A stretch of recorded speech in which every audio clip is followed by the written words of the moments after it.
வணக்கம். ஆகாஷ்வாணி புதுச்சேரி மாநில செய்திகள் வாசிப்பவர் சரவணகுமார்.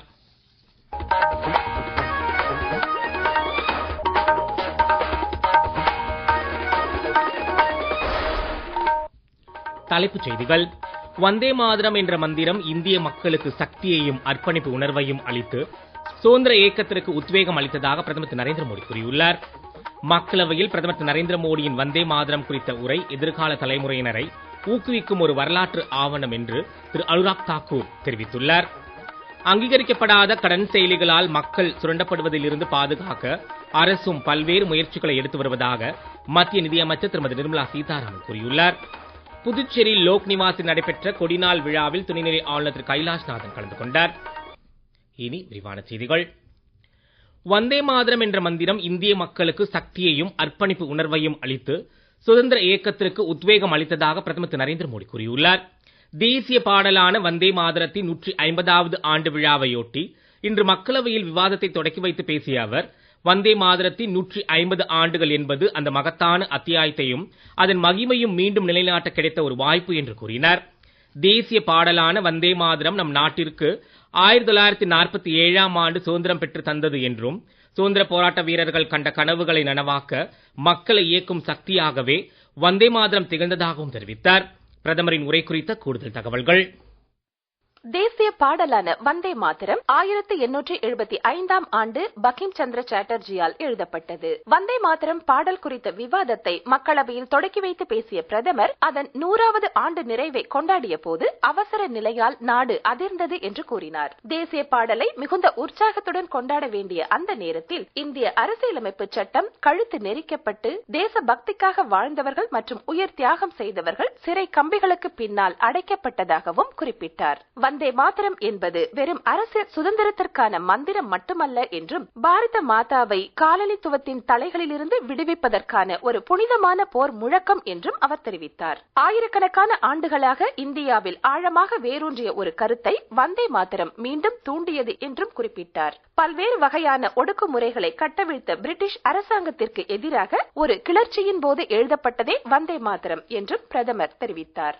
விவாதத்தில் பங்கேற்று பேசிய காங்கிரஸ் எம்பி திரு கௌரவ் கோகோய், சுதந்திர போராட்டத்தின் போது வங்காளத்தைச் சேர்ந்த பல எழுத்தாளர்கள் மற்றும் கவிஞர்கள் மக்களை ஊக்கப்படுத்தும் பாடல்களை எழுதியதாக தெரிவித்தார். பிரதமர் திரு நரேந்திர மோடி தனது உரையில் வந்தே மாதரம் குறித்த விவாதத்திற்கு அரசியல் சாயம் பூச முயன்றதாகவும் திரு கோகோய் குற்றம் சாட்டினார். மக்களவையில் பிரதமர் திரு நரேந்திர மோடியின் வந்தே மாதரம் குறித்த உரை எதிர்கால தலைமுறையினரை ஊக்குவிக்கும் ஒரு வரலாற்று ஆவணமாக மாறியுள்ளது என்று பிஜேபி உறுப்பினர் திரு அனுராக் தாக்கூர் தெரிவித்துள்ளார். மக்களவையில் பிரதமர் திரு நரேந்திர மோடி வந்தே மாதரம் குறித்த விவாதத்தை தொடங்கிய போது எதிர்க்கட்சித் தலைவர் திரு ராகுல் காந்தி அவையில் இல்லாததற்கு பிஜேபி கண்டனம் தெரிவித்துள்ளது. நாடாளுமன்றத்திற்கு வெளியே ஆகாஷ்வாணி செய்திகளுக்கு பேட்டியளித்த பிஜேபி உறுப்பினர் திரு மனோஜ் திவாரி, இந்தியாவின் ஒற்றுமை மற்றும் அதன் கலாச்சாரத்தின் சின்னமாக வந்தே மாதரம் இருப்பதால் இது மிகவும் முக்கியமான விவாதம் என்று தெரிவித்தார்.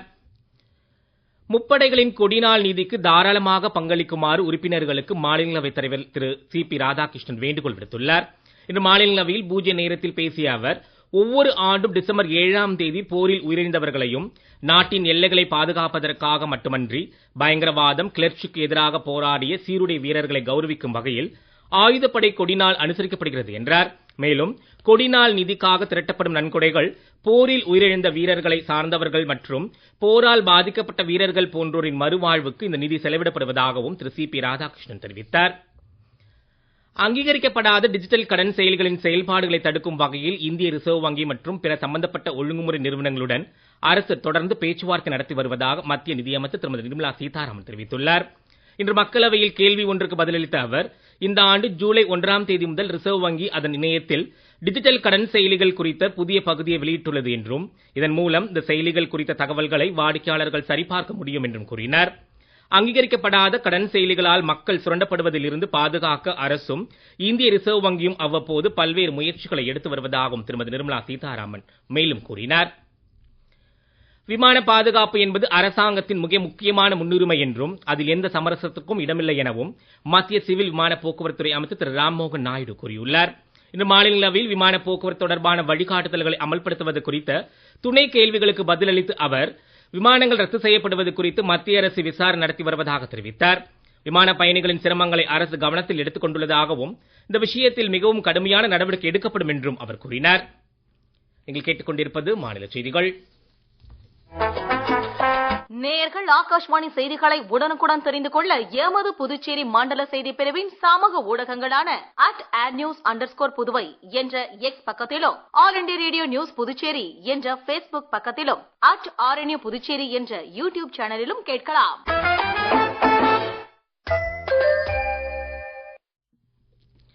செய்திகள் தொடர்கின்றன. முப்படை வீரர்களின் கொடிநாள் விழா புதுச்சேரி லோக் நிவாசில் நடைபெற்றது.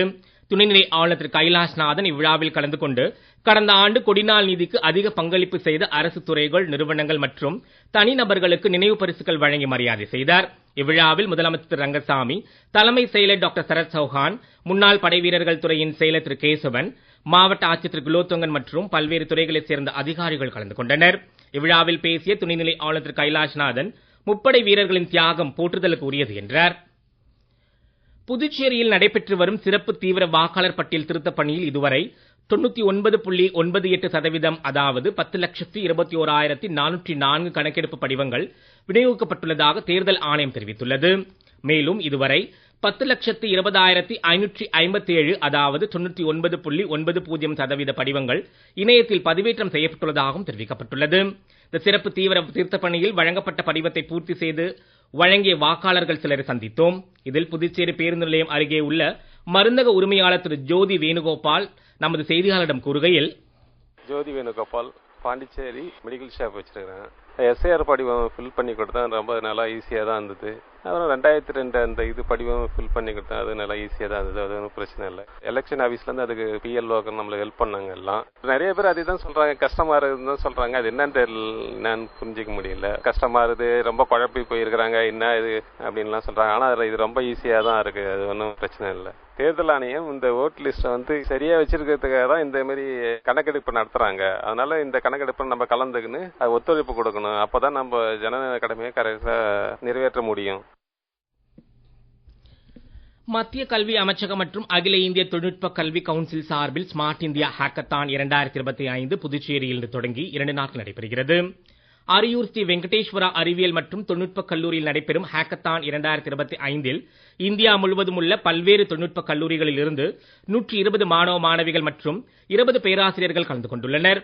இதுகுறித்து அக்கல்லூரியின் முதல்வர் திரு பிரதீப் கூறுகையில், அரசு துறைகள் மற்றும் நிறுவனங்கள், தொழில்துறைகள் மற்றும் சமூக அமைப்புகள் போன்றவை எதிர்கொள்ளும் தொழில்நுட்ப பிரச்சனைகளுக்கு தீர்வுகளை உருவாக்கும் வகையில் இவர்கள் 20 குழுக்களாக பிரிக்கப்பட்டு தொடர்ந்து 36 மணி நேரம் பணியாற்றி சாப்ட்வேர் கோடிங் மூலம் பிரச்சனைகளுக்கு தீர்வுகளை கண்டுபிடிப்பார்கள் என்றார். இதில் சிறப்பான முறையில் தீர்வுகளை கண்டுபிடிக்கும் குழு வெற்றி பெற்றதாக அறிவிக்கப்பட்டு அக்குழுவிற்கு 1.5 லட்சம் ரூபாய் பரிசு தொகை வழங்கப்படும் என்றும் கூறினார். விக்சித் பாரத் 2047 என்ற குறிக்கோளை அடையும் வகையில் இந்த ஸ்மார்ட் இந்தியா ஹேக்கத்தான் 2025 நடத்தப்படுவதாக அவர் மேலும் தெரிவித்தார். சுகாதாரம் மற்றும் தேசிய பாதுகாப்பு வரி மசோதா 2025 இன்று மாநிலங்களவையில் விவாதத்திற்கு எடுத்துக் கொள்ளப்பட்டது. இந்த மசோதா பான் மசாலா போன்ற பொருட்களின் உற்பத்தி மற்றும் மத்திய அரசால் அறிவிக்கப்படக்கூடிய பிற பொருட்களின் மீது செஸ் வரி விதிக்க வகை செய்கிறது. இந்த செஸ் வரியில் இருந்து கிடைக்கும் வருமானம் பொது சுகாதாரம் மற்றும் தேசிய பாதுகாப்பிற்கான செலவினங்களுக்கு பயன்படுத்தப்பட உள்ளது. கிழக்கு திசை காற்றின் வேக மாறுபாடு காரணமாக தமிழ்நாடு, புதுச்சேரி மற்றும் காரைக்காலின் ஒரு சில பகுதிகளில் வரும் 14ஆம் தேதி வரை லேசானது முதல் மிதமான மழை பெய்யக்கூடும் என்று சென்னை வானிலை ஆய்வு மையம் தெரிவித்துள்ளது. தமிழக கடலோர பகுதிகள், மன்னார் வளைகுடா மற்றும் குமரிக்கடல் பகுதிகளிலும் தென்மேற்கு வங்கக்கடல் பகுதிகளிலும் அடுத்த 2 நாட்களுக்கு சூறாவளி காற்று மணிக்கு 35 முதல் 45 கிலோமீட்டர் வேகத்திலும் இடையிடையே 55 கிலோமீட்டர் வேகத்திலும் வீசக்கூடும் என்பதால் மீனவர்கள் இப்பகுதிகளுக்கு செல்ல வேண்டாம் என அறிவுறுத்தப்பட்டுள்ளனர். பேன் கார்டுகளை பதிவிறக்கம் செய்ய கேட்டுக்கொள்ளும் வகையில் மத்திய அரசு அனுப்புவது போன்ற மின்னஞ்சல் பலருக்கும் வந்துள்ளதாகவும் இது போலியான மின்னஞ்சல் என்றும் இந்திய பத்திரிகை தகவல் அலுவலகத்தின் உண்மை சரிபார்ப்பு பிரிவு தெரிவித்துள்ளது. மீண்டும் தலைப்புச் செய்திகள். வந்தே மாதரம் என்ற மந்திரம் இந்திய மக்களுக்கு சக்தியையும் அர்ப்பணிப்பு உணர்வையும் அளித்து சுதந்திர இயக்கத்திற்கு உத்வேகம் அளித்ததாக பிரதமர் திரு நரேந்திர மோடி கூறியுள்ளார். மக்களவையில் பிரதமர் திரு நரேந்திர மோடியின் வந்தே மாதரம் குறித்த உரை எதிர்கால தலைமுறையினரை ஊக்குவிக்கும் ஒரு வரலாற்று ஆவணம் என்று திரு அனுராக் தாக்கூர் தெரிவித்துள்ளார். அங்கீகரிக்கப்படாத கடன் செயலிகளால் மக்கள் சுரண்டப்படுவதிலிருந்து பாதுகாக்க அரசும் பல்வேறு முயற்சிகளை எடுத்து வருவதாக மத்திய நிதியமைச்சர் திருமதி நிர்மலா சீதாராமன் கூறியுள்ளார். புதுச்சேரி லோக் நிவாசில் நடைபெற்ற கொடிநாள் விழாவில் துணைநிலை ஆளுநர் திரு கைலாஷ்நாதன் கலந்து கொண்டார். இத்துடன் இந்த செய்தியறிக்கை நிறைவு பெறுகிறது.